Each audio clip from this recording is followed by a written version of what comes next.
Hello and welcome to Non-Stop Wrestling Chat. My name is Barry and this is the Monday Night Raw versus WCW Nitro, 18th of March 1996. The Monday Night Wars. A little review, guys. Don't forget to hit like, subscribe and that beautiful notification bell.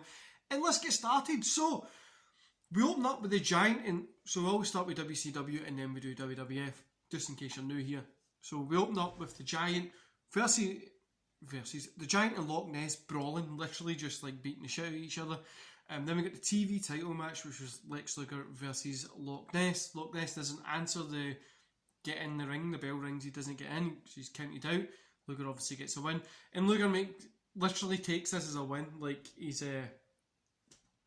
acting like he's just bet like a Hogan or something, which is fun. I like Luger at this point. You know, going back and watching it recently, I've really started liking Luger's like tweener kind of character that he's got when he's like a heel, but sometimes does good stuff. I'm actually really liking it. Then we get Hogan and Savage have a little promo. Public Enemy versus the Steiner Brothers, which wasn't anything special. The Steiners get the win here, 2 stars. It was what it was. It was okay. The Steiners were always going to get the win in this one. Arn Anderson versus the Booty Man. I swear to God, they just need to get rid of the Booty Man, didn't they? But Booty Man got the win. I'm not even going to rate this. Arn couldn't even make this one good. Road Warriors versus the Nasty Boys. Road Warriors get the win. 1.5 here. The match wasn't bad. By any means, it wasn't bad, but it was no anywhere near good or average. It was there, really. The Steiners were always going to get... The Road Warriors were always going to get the win here. The Steiners came running in. Eventually, it just left me thinking, what the fuck's going on here? But the one thing I didn't really like, and the thing I put it down is to 1.5, is the Road Warriors kind of getting the cheap victory. The Road Warriors are probably the most over faces there. Just give them the good guy thing. But in the Texas Tornado rules match, Ric Flair, Kevin Sullivan versus Hogan and Savage. Nobody won this one. I'm not going to rate it. It was a non-finish because Pillman came out in the ring, decided to ring the bell. But this one wasn't that good. Overall, whole show, 1.5. Guys, I really didn't enjoy this one that much. I thought it was cool. Do you know, it's cool going back and seeing these guys and seeing people like Flair, Hogan, Savage, Anderson, these guys in the heyday of fame, or in their, do you know what I mean? No, maybe not their prime. Well, these guys aren't in their prime at this time, but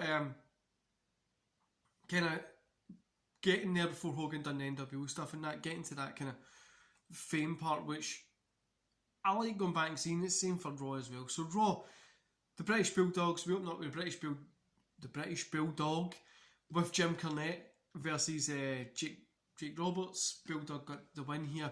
I'm not rating this because Jake Roberts shouldn't be in the ring here, and that's just it. He shouldn't be in anywhere near the ring or in the ring here. I know he goes on to help pretty much create Stone Cold Steve Austin, but at this point I don't think he should have been in the ring. It was pretty bad. Then we got the Intercontinental Champion Goldust versus Fatu. Goldust gets the win. I'm giving this a 1 star because Piper was on the phone the whole way through it and it was doing my tits in. But the match itself was like 2 minutes, so it wasn't really anything. It was just a squash match. It was just there. McMahon interviewing Camp Cornette was actually pretty fun.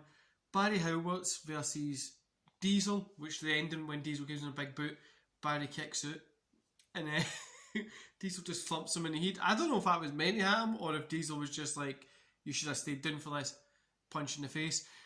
Then it was the cask, the aftermath of the cask. You know what I'm going to say, guys. When he opens up that lid and Diesel's in there, it's a wax model thing, and it was just, I couldn't stop laughing at this.